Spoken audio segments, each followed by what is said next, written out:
Hi friends, ನನ್ನ ಹೆಸರು ಅರ್ಪಿತಾ ಬಸನಗೌಡ. ನಾನು ಚಿತ್ರ ತರಗತಿ 7ನೇ ತರಗತಿ. ನಾವಿವತ್ತು ವಿಜ್ಞಾನದ ಪ್ರಯೋಗವನ್ನು ಮಾಡಾಕತ್ತೀವಿ. ಈ ಪ್ರಯೋಗದ ಹೆಸರು ಏನಂತಂದ್ರೆ ಸಾಂದ್ರತೆ, ಮುಳುಗುವಿಕೆ, ತೇಲುವಿಕೆ ಮತ್ತು ಕುಗ್ಗುವಿಕೆ ಅಂತೇಳಿ ಟಾಪಿಕನ್ನು ತೊಗೊಂಡು ಮಾಡತ್ತೀವಿ. ಈಗ ನೋಡ್ಬೋದು, ಇದಕ್ಕೆ ಬೇಕಾಗುವ ಸಾಮಗ್ರಿಗಳು ಉಪ್ಪು, ನೀರು, ಸಾದಾ ವಾಟರ್, ಬಲೂನ್, ನೆಟ್, ಮ್ಯಾಗ್ನೆಟ್, ಆಮೇಲೆ ದಾರ ಬೇಕಾಕತಿ. ನಾವೇನು ಮಾಡಿಯಪ್ಪ ಅಂದ್ರೆ ಇಲ್ಲೇ ಒಂದು ಬಲೂನ್ ಮತ್ತು ದಾರಕ್ಕೆ ಮ್ಯಾಗ್ನೆಟನ್ನು ಕಟ್ಟಿ ಒಂದು ಮ್ಯಾಗ್ನೆಟನ್ನು ಹಾಕೀವಿ. ಈಗ ನಾನು ಸಂಪೂರ್ಣ ಒತ್ತಡವನ್ನು ಇದಕ್ಕೆ ಹಾಕಾಕತ್ತೀವಿ. ಇದೇನಾಗ್ತೈತೆ ಅಂತಂದ್ರೆ ತೇಲಾಕತ್ತೈತಿ, ಹೊತ್ತು ಮುಳುಗಾತಿಲ್ಲ. ಯಾಕಂದ್ರೆ ನೀರಿನ ಸಾಂದ್ರತೆ ಹೆಚ್ಚಿಗೆ ಐತಿ.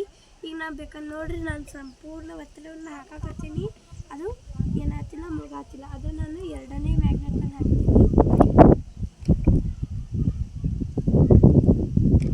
ಈಗ ನೋಡ್ಬೋದು, ನಾನು ನನ್ನ ಒತ್ತಡವನ್ನು ಹಾಕಿದಾಗ ಇದೇನಾಗುತ್ತೆ, ಕೆಳಗೆ ಹೋಗ್ಬಿಡ್ತಾರೆ. ಯಾಕಂತಂದ್ರೆ ನೀರಿನ ಸಾಂದ್ರತೆಗೆ ಬಲೂನು ಮತ್ತು ಗಾಳಿ ಸಾಂದ್ರತೆ ಮತ್ತು ನೆಟ್ಟಿನ ಸಾಂದ್ರತೆ ಎರಡೂ ಇದಕ್ಕೆ ಸಮ ಆಗಿದ್ದರಿಂದ ಇದನ್ನು ನಾವು ಎಷ್ಟು ಪುಷ್ ಮಾಡಿದ್ರೂ ಅದು ಕೆಳಗೆ ಹೋಗುತ್ತೆ. ಇನ್ನು ಉಪ್ಪಿನ ನೀರೊಳಗೆ ನಾನು ಆಲ್ರೆಡಿ ಈಗ ಒಂದು ಮ್ಯಾಗ್ನೆಟನ್ನು ಹಾಕೀನಿ.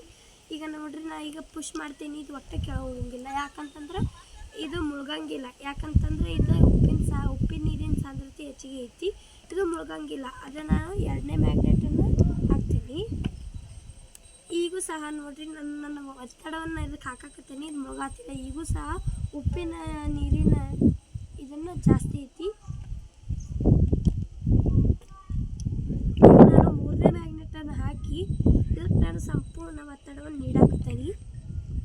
ಇದು ಕೆಳಗೆ ಹೋಗಾತಿಲ್ಲ. ಯಾಕಂದ್ರೆ ಉಪ್ಪಿನ ನೀರಿನ ಸಾಂದ್ರತೆ ಹೆಚ್ಚಿಗೆ ಐತಿ, ತೇಲಾಕತ್ತೈತಿ, ಹೊತ್ತು ಮುಳುಗಾತಿಲ್ಲ. Thank you.